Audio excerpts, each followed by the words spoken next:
हरे राम राम राम हरे हरे, हरे कृष्ण कृष्ण कृष्ण हरे हरे। ब्रह्मानंदं परमसुखदं केवलं ज्ञानमूर्तिं द्वन्द्वातीतं गगनसदृशं तत्त्वमस्यादिलक्ष्यम् एकं नित्यं विमलं अचलं सर्वधी साक्षिभूतं भावातीतं त्रिगुणरहितं सद्गुरुं तं नमामि।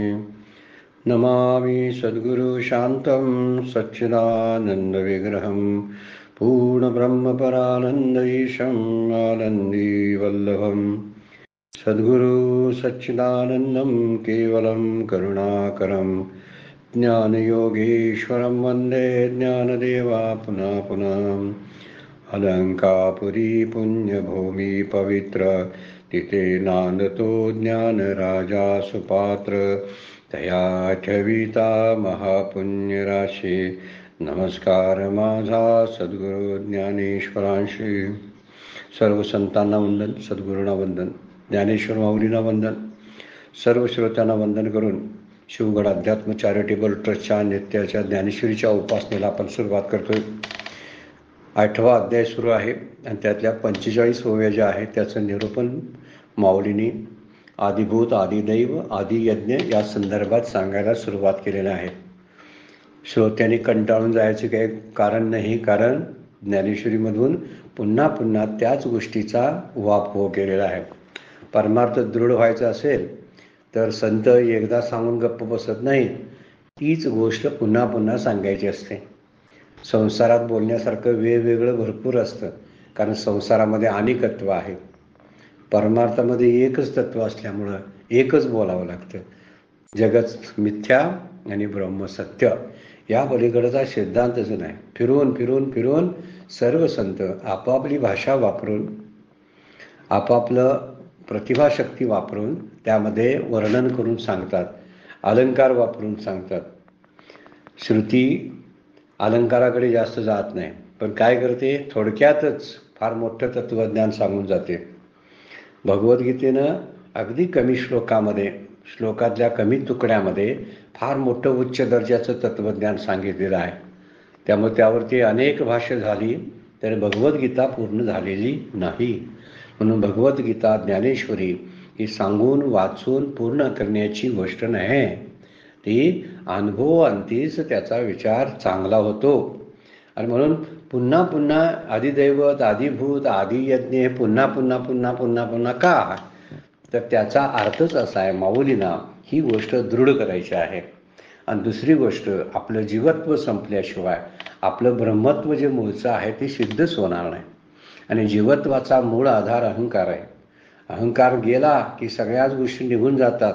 माऊलींनी मागच्याच ओवीमध्ये सांगितलेलं आहे, देवीची अहंभाव जाये तरी ऐक ते आधीची आहे, हेची साच जेत होय ते आधी यज्ञ मी। ज्या ठिकाणी अहंकार जातो तेव्हा जीवपणा नष्ट होतो। जीवपणा लय झाला त्याचा की तो आधी यज्ञ मीच आहे, ते ब्रह्म मीच आहे। तू ब्रह्मरूपाशी एकरूप झालास की तुझा जीवपणा म्हणजे अहंकार मी हे मीपणा हा निघून जाईल आणि तू शांत होशील आणि मग माझ्यामध्ये माझी ओळख होईल। भगवंताची ओळख न होण्याला कारण आपला अहंकार आहे। वेगवेगळ्या रूपात तो जाणतो। काही जण म्हणतात मोठमोठं बोलणं यालाच फक्त अहंकार म्हणतात, चिडणे राग क्रोधिष्ठ होणं हे अहंकार म्हणतात। अहंकाराचे असे इतके छोटे छोटे सूक्ष्म अँगल्स आहेत की ते सामान्य नव्हे, भल्या भल्या मोठमोठ्या कीर्तन प्रवचनकार तरी सोडाच, पण त्याच्या पुढची काही पदं भूषवणारी जी लोक आहेत मंडळी, मठाधिपती झालेले, त्या मठाधिपत्यांना सुद्धा ह्या अहंकार सोडत नाही। आणि तोच विचार सगळीकडं संतांनी सांगून ठेवला। अहंकाराबरोबर दंभ येतो, मद येतो आणि या मदामुळं आपलं अस्तित्व आपण विसरून जातो।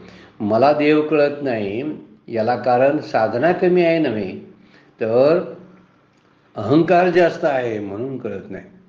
माझ्यातला मीपणा गेला ना, जब मैं था तब तू नहीं, अब तू है मैं नहीं। कबीर महाराजांचा दोहा कसा आहे, जब मैं था तब तू नहीं, अब तू है मैं नहीं। मी सारखा मी करत होतो तेव्हा मला तुझी ओळखच झाली नव्हती. आता तूच आलास माझ्याकडं आणि तुझी ओळख चांगली झाल्यामुळं माझ्यातला मी कुठं गेला काही कळला नाही. म्हणजे मी होतो म्हणून तू नव्हतास. आता तू असल्यामुळं मी निघून गेलो. हा मीपणा निघून गेलेला आहे. त्यांनाच खऱ्या अर्थानं संन्यस्त म्हणावं, अन्य कुणालाही म्हणू नये. मग मोठमोठ्या गप्पा मारत असतील किंवा आणखीन काहीतरी प्रवचनातून कीर्तनातून माझ्यासारखी काहीतरी सांगतही असतील, तरी सुद्धा त्यातल्या अनुभवाचा विचार जो आहे तो फार महत्त्वाचा आहे. मी माझी ऐशी आठवण विसरले जयाचे अंतःकरण, पार्था तो संन्याशी जाण निरंतर. प्रयत्न करायचा आहे तो माझ्यातला मीपणा घालवण्याचा. बोलताना जपून बोलायचं, विचार करताना सुद्धा जपून करायचं.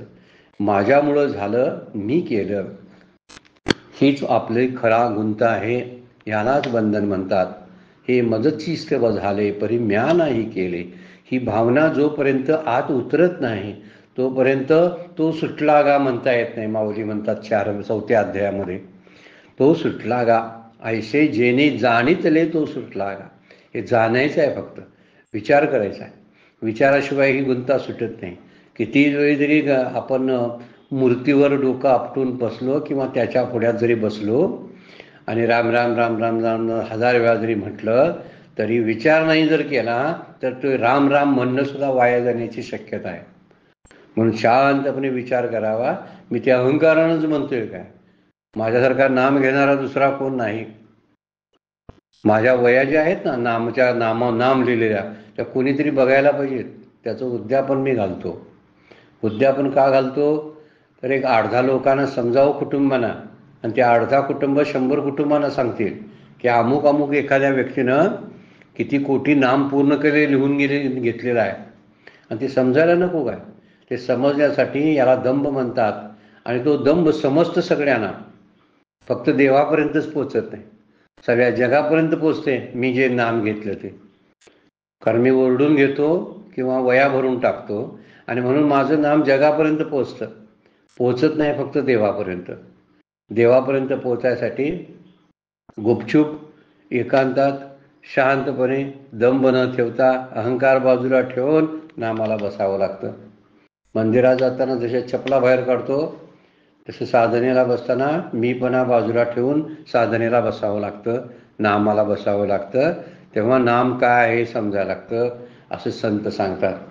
म्हणून अहंकार जाई अहमभाव जाय, हा सुद्धा भावच आहे. आणि हा भाव जर गेला तरी ऐक ते आधीची आहे. भगवंताने आपण परमात्माने मी एकच आहोत. परमात्मा मला जवळ करत नाही, त्याला कारण अहंकार आहे. एक गंमतशीर एक सुभाषित होय, आणि त्या सुभाषिताचा अर्थ आहे संवाद सांगितलेला आहे.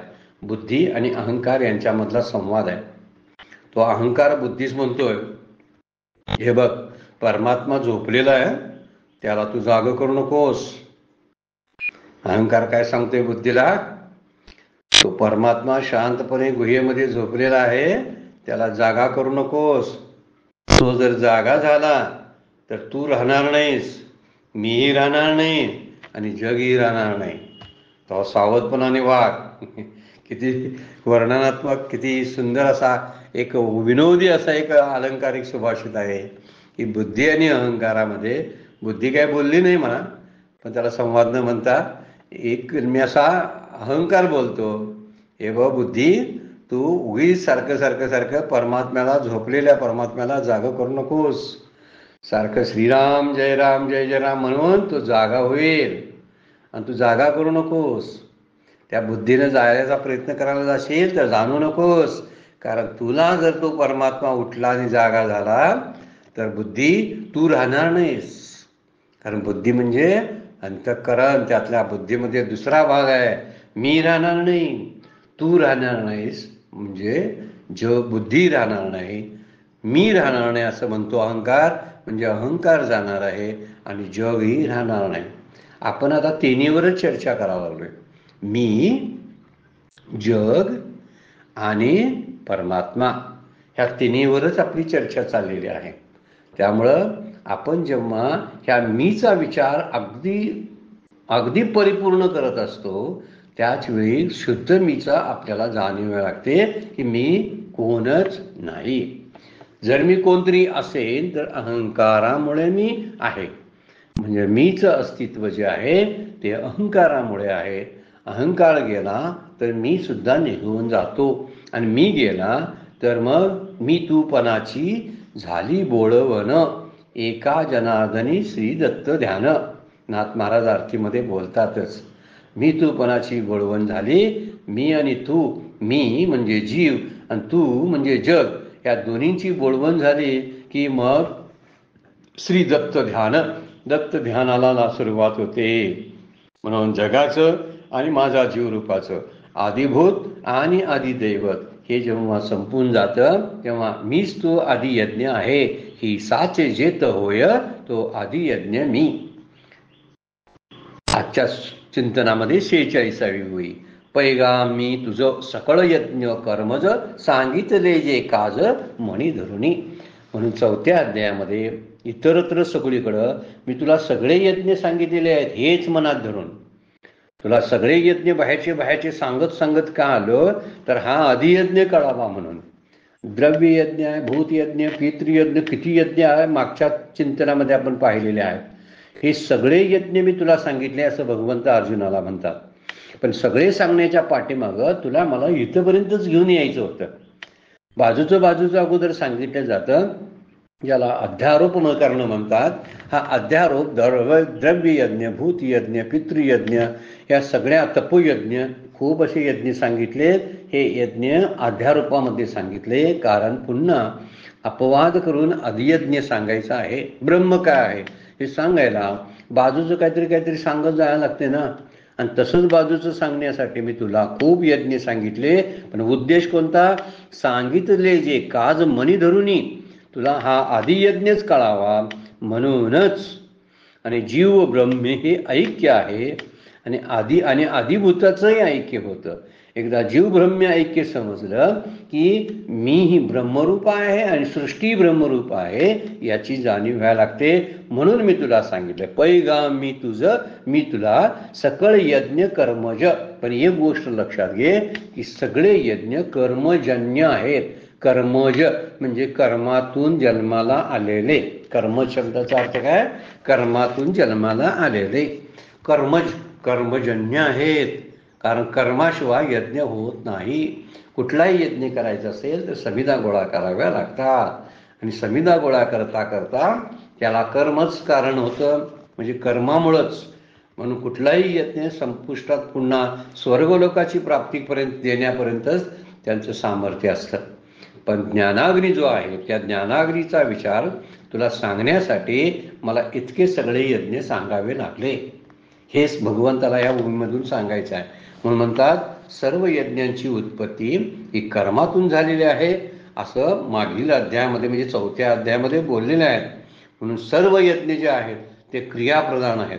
त्यामुळे यज्ञाच्या अनुष्ठानानं म्हणजे कर्मानं काय काय होते? जास्त अत्यंत चांगलं कर्म, निष्काम कर्म जर झालं, शुद्ध बुद्धीनं जरी कर्म झालं तर ते कर्म फक्त चित्तशुद्धीलाच उपयोगी पडत असतं, चित्त शांत करत असतं. म्हणून यज्ञाच्या अनुष्ठानाने फक्त चित्तशुद्धी आणि स्थिरता प्राप्त होते. म्हणून कर्मजन्य यज्ञापेक्षा ज्ञानयज्ञ हा श्रेष्ठच आहे, कारण ज्ञानयज्ञामध्ये सर्व यज्ञांची समाप्ती होते. ज्ञानामध्ये सगळं कर्म संपून जातं. जसं मृत्यूमध्ये सगळ्या हालचाली अखंड कित्येक वर्षाच्या 70, 80, 90 वर्षे जो हालचाल करत होता, त्या हालचालीचा शेवट मृत्यूमध्ये होत असतो. दिवसभर उठल्यापासून पाहत असतो, फिरत असतो, ऐकत असतो, काम करत असतो, बोलत असतो, या सगळ्याचा शेवट रात्री होतो झोपेमध्ये. तसा आपल्या आयुष्याचा शेवट हा मृत्यूमध्ये होतो. जे आयुष्यभर जी कर्म केली जातात त्या कर्माचा शेवट मृत्यूमध्ये जातो. दिवसभर केलेल्या कर्माचा शेवट रात्रीच्या झोपेमध्ये लय होत असतो. आणि तशाच पद्धतीनं सगळे यज्ञ जे आता सगळे करून झाले, त्या यज्ञाची समाप्ती जर व्हायची असेल तर ती ज्ञान यज्ञामध्येच होऊ शकते. त्यामुळे ज्ञान हे सर्व कर्माचा शेवट असतो. म्हणजे कर्म संपत नाहीत बरं काय. कर्म म्हणजे याचा अर्थ काय? तो निष्काम पद्धतीनं करत राहील, कर्तव्य कर्म म्हणून प्रारब्ध आहे म्हणून करत राहील. कर्म शब्दाचा अर्थ कर्म प्रवृत्ती, हे मला करावंच लागेल, यातून मला असं प्राप्त करायचं आहे, याला कर्म प्रवृत्ती म्हणतात. ही कर्म प्रवृत्ती संपते, त्यामुळं क्रिया संपतात, कर्म शिल्लक राहतं. तसा अर्थानं म्हटलेलं आहे की सगळ्या यज्ञांचा शेवट हा ज्ञान यज्ञामध्ये होतो. त्यामुळे ज्ञान यज्ञ हा सर्वश्रेष्ठ यज्ञ आहे, मी तुला सांगितलेलंच आहे. त्यामुळे ज्ञानामुळं देहावरला जो अहंभाव आहे तो जातो. आदिबोध, आदिदैव, आदिज्ञ, यज्ञ यांचं ऐक्य आहे हे समजायला लागतं. जीव ब्रह्मैक्य ऐक्य ज्याला आपण म्हणतो ते, आणि ब्रह्म ऐक्य, जीव ब्रह्म ऐक्य आणि जीवात्मैक्य या दोन्हीचाही अंदाज यायला लागतो. जीव म्हणजे जीव शिव समा, वाया तू दुर्गमा न घाली म्हण, एक हरी आत्मा जीव शिव समा, याचा अंदाज यायला लागतो. म्हणून सर्व यज्ञ माहिती असू द्यात, पण ज्ञान यज्ञाच्या श्रेष्ठत्वासाठीच सगळे यज्ञ मी तुला माहिती सांगितली. ते करायला पाहिजेत अशासाठी सांगितले नाही, पण तुला समजू दे की हळूहळू टप्प्याटप्प्याने गेल्यानंतर त्यामधला नसणारा असलेला फोलपणा कळल्याशिवाय ज्ञानयज्ञामध्ये प्रविष्ट होता येत नाही. म्हणून ज्ञानयज्ञ नाही जर केला तर भगवत प्राप्ती होत नाही, आणि हे ऐक्य समजत नाही, भेदभाव संपत नाहीत. आणि त्यासाठी ज्ञानयज्ञ श्रेष्ठ आहे हे सांगायसाठी मी मनात तोच हेतू धरला. सांगितले जे काज मणी धरुनी, तोच हेतू मी मनात धरला, बाकी काही नाही. आपण एक चिंतनामध्ये मागच्या कदाचित घेतलं होतं बघा, तुकोबांचा अभंग आहे.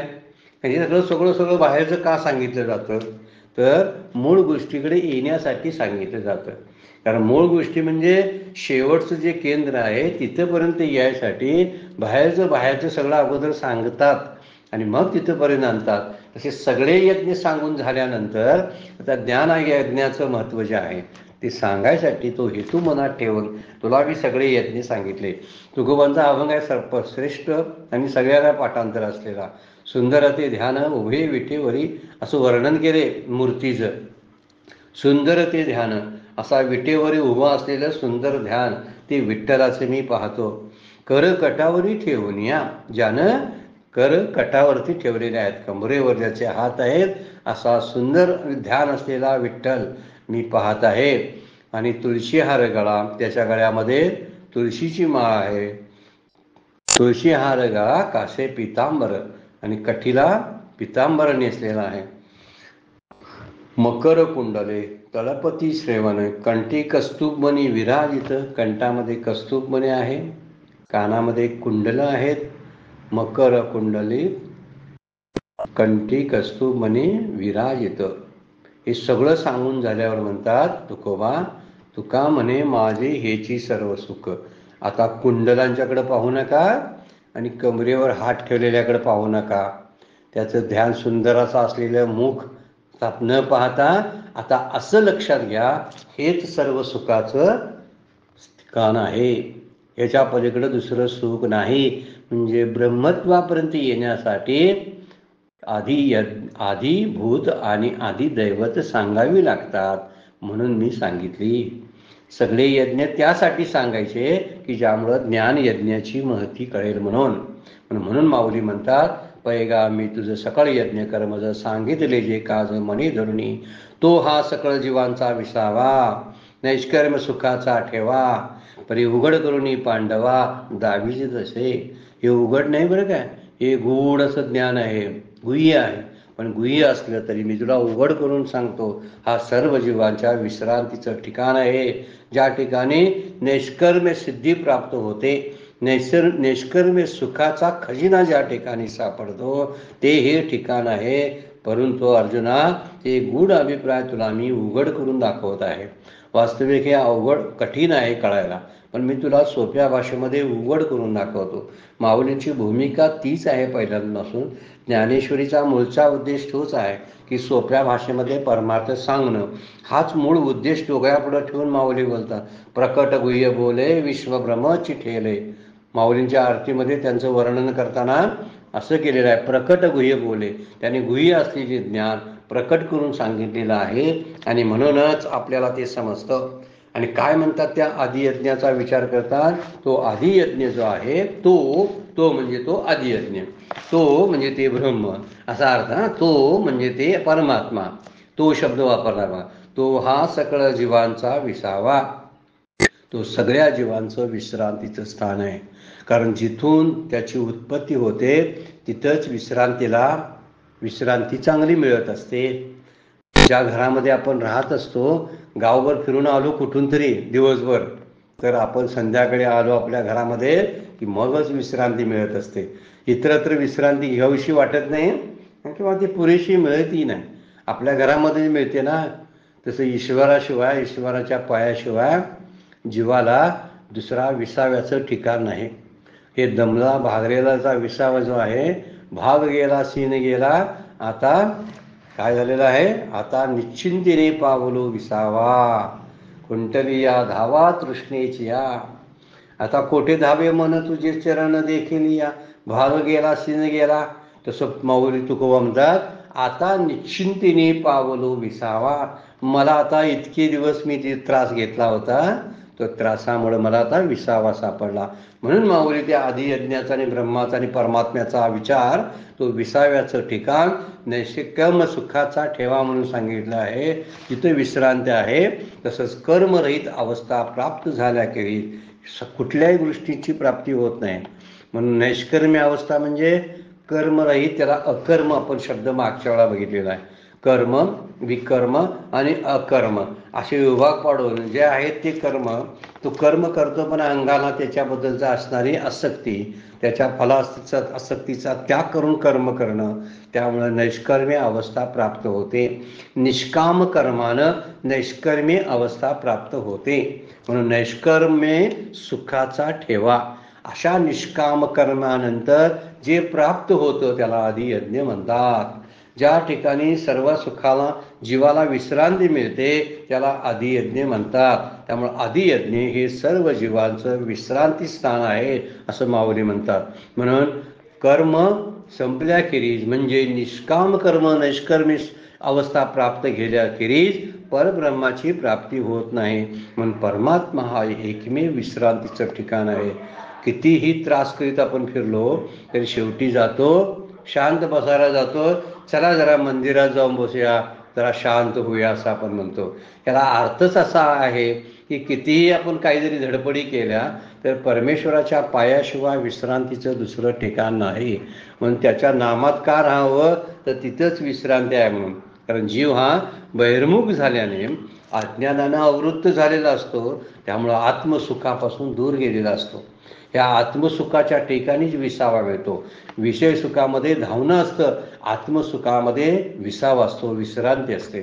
विश्रांती म्हणजे आता धावून म्हणजे विषय सुखामध्ये काही रस नाही, विषय सुखामध्ये काही कुठल्या प्रकारचं पूर्ण सुख मिळत नाही, असा एकदा निश्चय झाला की मग तो आत्मसुखाचा वेध त्याला लागतो. आणि तोच आत्मसुखाचा ठेवा आहे, तिथं विसावा मिळतो. आणि त्यालाच नैष्कर्म सुखाचा ठेवा असा शब्द माऊलीने वापरलेला आहे. त्यामुळे जीव हे आयुष्यभर बहिर्मुख असतो किंवा कित्येक जन्म बहिर्मुख झाल्यामुळे अज्ञानाने आवृत्त होतो.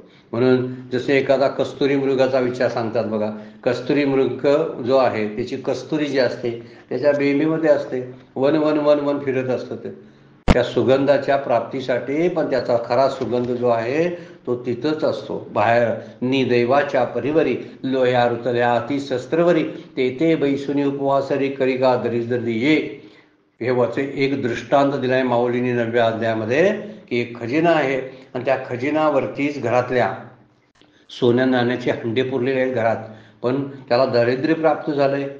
पण हा काय करतो, भिक्षा मागतो, तुकडे गोळा करतो आणि तिथं येऊन खातो त्या खजिन्यावर बसून.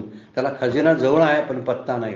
कस्तुरी मृगाला बेंबीमध्ये कस्तुरी सुगंध आहे, तो त्या कस्तुरीच्या सुगंधाने बेभान होऊन वन वन माळो रान फिरत असतं ते हरिण, पण त्याला ते सुगंध भेटत नाही. का?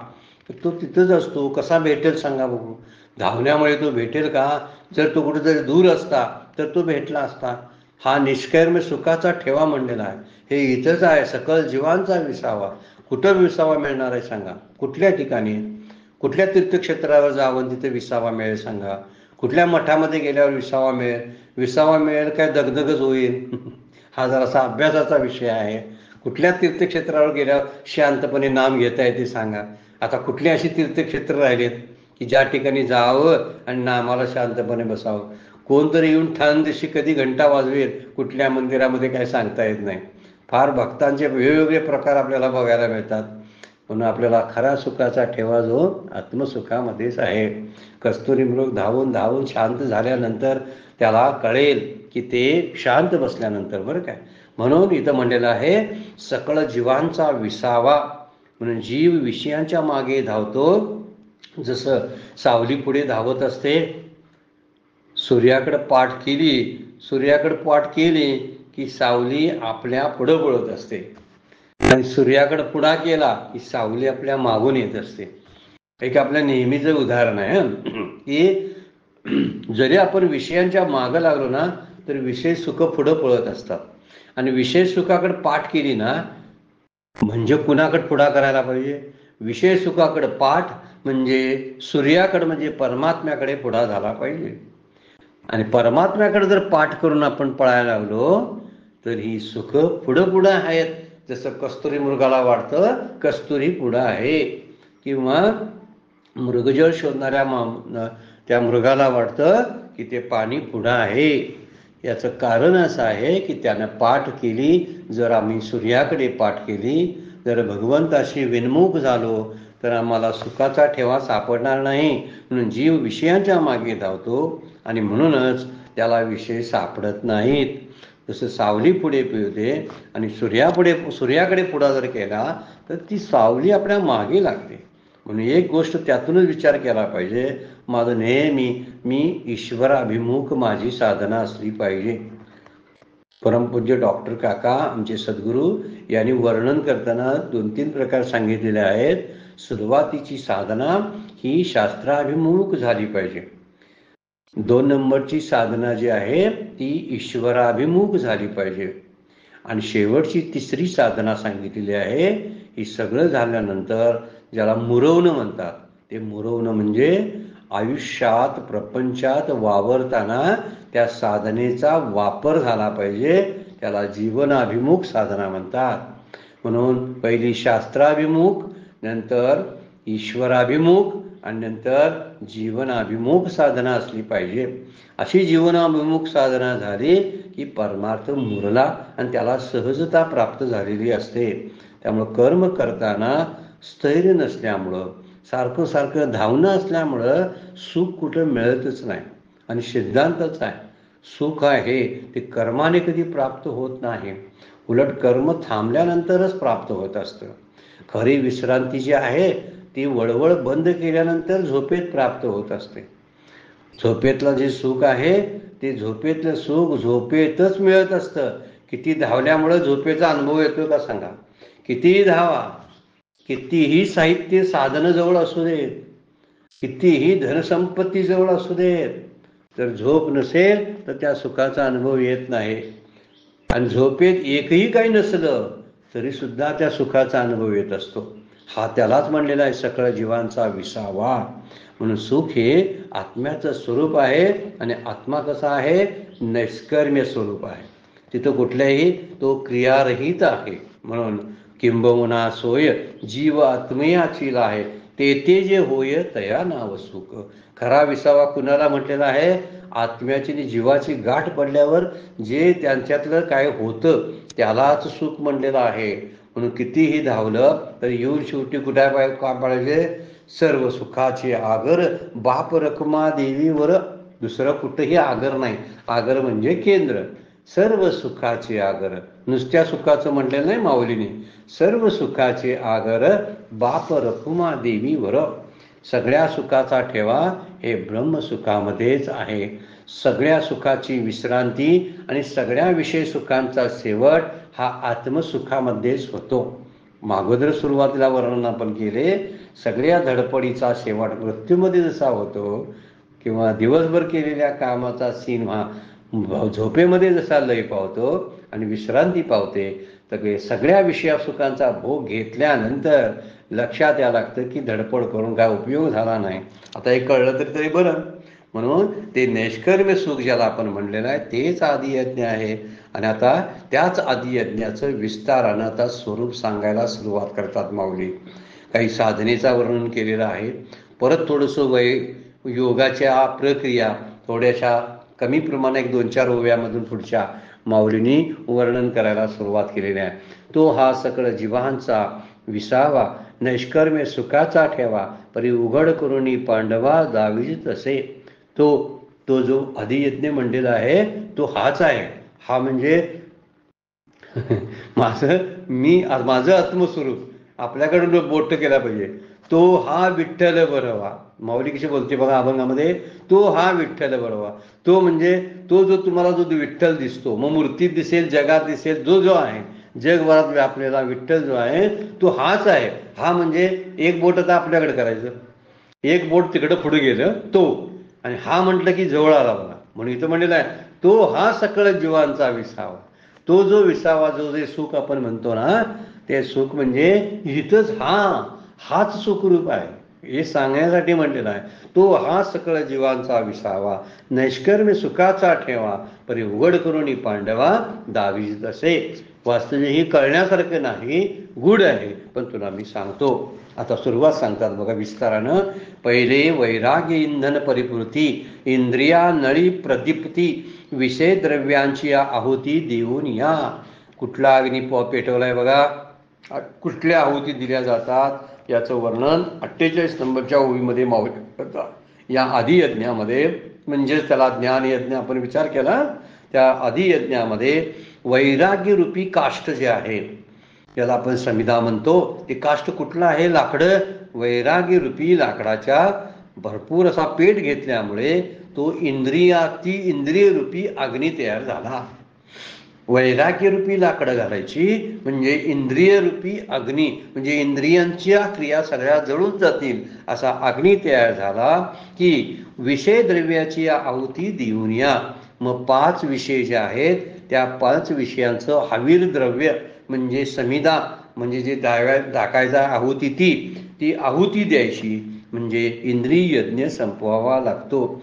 एक इंद्रिय यज्ञ संपवावा लागतो. ह्याला इंद्रिय यज्ञ म्हणतात.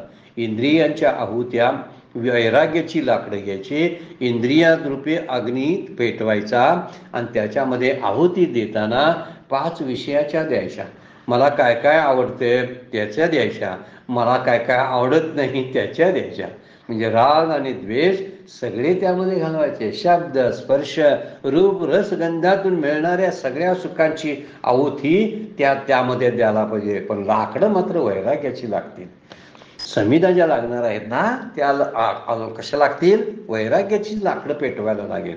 म्हणजे ती धुनी व्हायची आहे ना, ते व्हायला लाकडं जी लागणार आहेत ती सुद्धा वैराग्याची असली पाहिजे.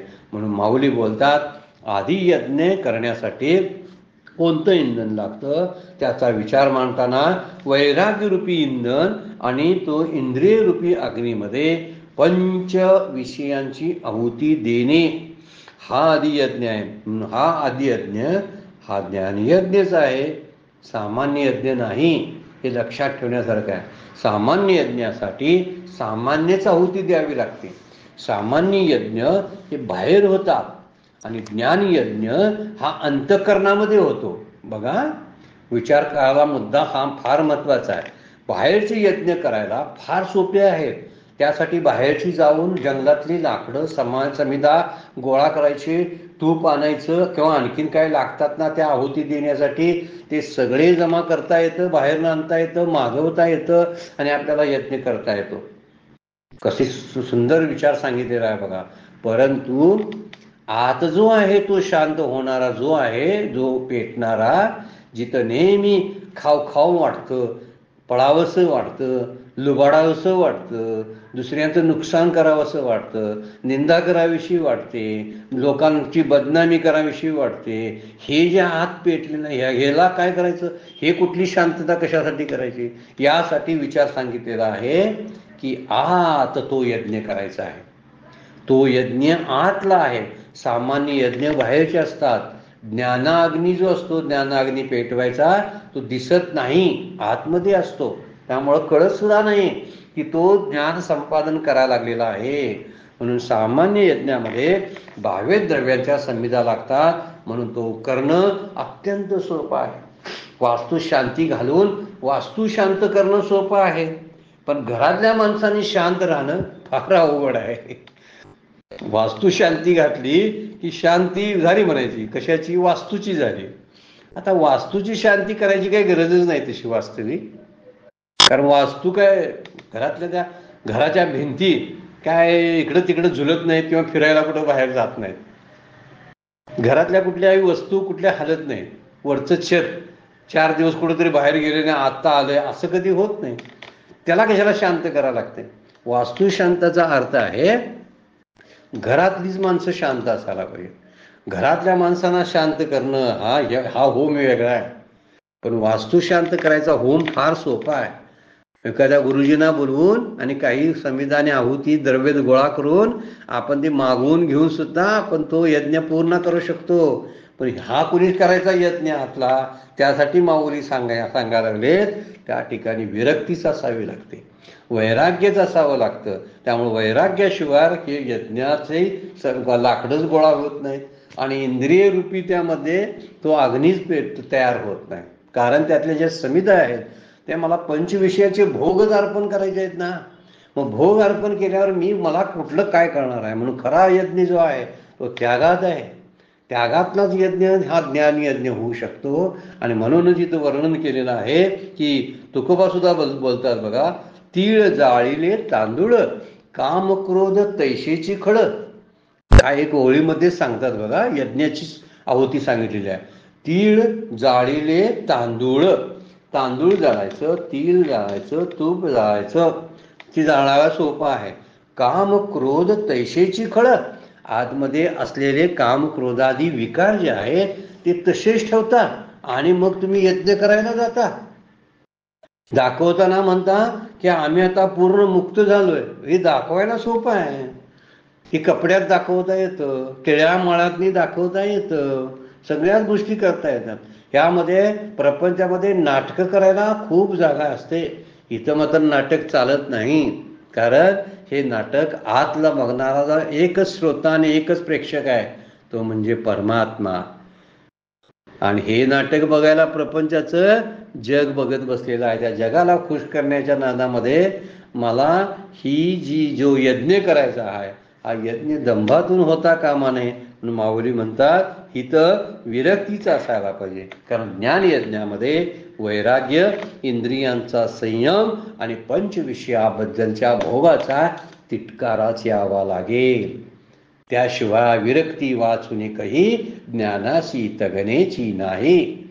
सरळ माऊली बोलतात ही वैराग्य जर नसेल आणि दुसरी गोष्ट तो पंचविषयाचा भोग जर टाळायचा नसेल, तसाच स्वीकारायचा असेल तर हा अग्नी पेटणारही नाही. म्हणून त्यासाठी ही लाकडं जी लागतात ही वैराग्याची लागतात. म्हणून वैराग्य हे ते विषय वैराग्य जे आत्मलाभाचे भाग्य, माऊलींची ओळीच आहे. ते विषय वैराग्य, विषयाबद्दलचं वैराग्य म्हणजे पंचविषयांची आहुती देणं. आणि वैराग्याची लाकडं म्हटलेलं आहेत, याला कडक वैराग्य लागतं. कडक म्हणजे अगदी मृत्यूलोकाबरोबरच स्वर्गलोकातील भोगाबद्दल असणाऱ्या आसक्तीच्या त्यागाला वैराग्य म्हटलेलं आहे.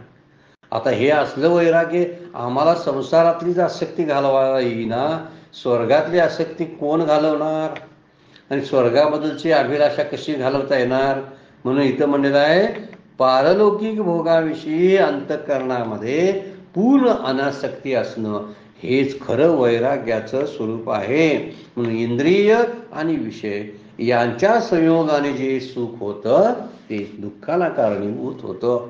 म्हणून भोगात सुख वाटतं, पण भोगात खरं दुःखच आहे. म्हणून भोगापासून बाजूला होण्यासाठी माऊली म्हणतात या ज्ञान यज्ञाची मी तुला आता काय सांगतो स्वरूप सांगायला लागलो. यामध्ये वैराग्याची लाकडं असतात आणि ही वैराग्याची लाकडं भरपूर प्रमाणात लागतात. तो पहिले वैराग्य इंधन परिपूर्ती म्हणजे भरपूर प्रमाणात पाहिजेत. इंद्रिया नळी प्रदप्ती, अनळी शब्द इंद्रिय आणि अनळ अनळ म्हणजे अग्नी. शब्द कसा वापरलाय बघा. प्रदीप्त म्हणजे पेटवून देणे. इंद्रिय अग्नी, इंद्रिय अग्नीमध्ये प्रदीप्त होतात, त्यामध्ये विषय द्रव्यांची आहुती देऊन या. पंच विषयांच्या भोगांची आहुती म्हणजे भोगाबद्दलचा तिटकारा द्यावा लागेल. म्हणून या इंद्रियांच्या वैराग्यामुळे विषयामधले तुला दोष दिसावे लागतील, तरच तू विषयामधले दोष दिसणं ही पहिली पायरी आहे. आणि विषय सुखाच्या भोगाची आसक्ती टाकणं ही दुसरी पायरी आहे. आणि त्यामध्ये सुख नाही हे त्यानंतर कळायला लागतं. म्हणून पहिल्यांदा दोष तरी दिसायला पाहिजेत. म्हणून या इंद्रिय अग्नीसाठी जे इंधन वैराग्याचं लागतं ती भरपूर लागते लाकडाचा. आणि त्यामध्ये विषयांची आहुती द्यावी लागते. आणि विषयांची आहुती दिली मगच हा इंद्रिय अग्नी पेटतो. आणि वैराग्याची लाकडं सुद्धा कशी असायला पाहिजेत, चांगली वाळलेली असली पाहिजेत. धूर जर झाला तर आमचा धूरच होतो बराच वेळा, कारण लाकडं ओली असतात. ओली लाकडं म्हणजे थोडं काहीतरी इकडं तिकडं राम राम राम राम राम करून ही गोष्ट भागत नाही. विचारानंच करावी लागते ती. पुढे पुढे जाऊन नावासाठी परमार्थ करून चालत नाही, कीर्तीसाठी करून चालत नाही. माझं नाव पुढं झालं पाहिजे, माझ्या नावाचा जय जयकार लोकांनी केला पाहिजे, मला लोकांनी सद्गुरू गुरु संबोधलं पाहिजे. या नादामध्ये सगळ्या परमार्थाचा बट्ट्याबोळ करणारे आम्ही आहोत. म्हणजे आत्ताच असं जर विचार, काही यामध्ये अपवाद असतील, चांगलं चांगलं काम करत असतील, तो भाग वेगळा आहे. पण याचा विचार शांतपणे करावा की वैराग्याची लाकडं वाळलेलीच पाहिजेत. म्हणजे कडक तीव्र वैराग्य आपल्याकडं असायला पाहिजे, तरच ती जळेल इंद्रियरूपी अग्नीमध्ये. आणि त्यामध्ये हे पंच ज्या आहुती घालायच्या आहेत भोगाच्या, ह्या भोगाबद्दलचा तिटकाराच यावा लागेल. भोग टाळता येत नाहीत, पण त्याची आसक्ती टाळता येते. आसक्ती टाळून हा यज्ञ चांगला होतो असं माऊली बोलतात. 48 ओळीमध्ये बोललेत, पहिले वैराग्य इंधन परिपूर्ती, इंद्रिया नळी प्रदीप्ती, विषय द्रव्यांची आहुती देऊन या. पुढे क्रिया सांगितलेली आहे. पुढच्या चिंतनामध्ये आपण बघूया. आजची सेवा सद्गुरूंच्या चरणी, भगवान ज्ञानेश्वरांच्या चरणी अर्पण करून विराम घेऊया. पुंडलिक वरदारी विठ्ठल, श्री ज्ञानदेव तुकाराम.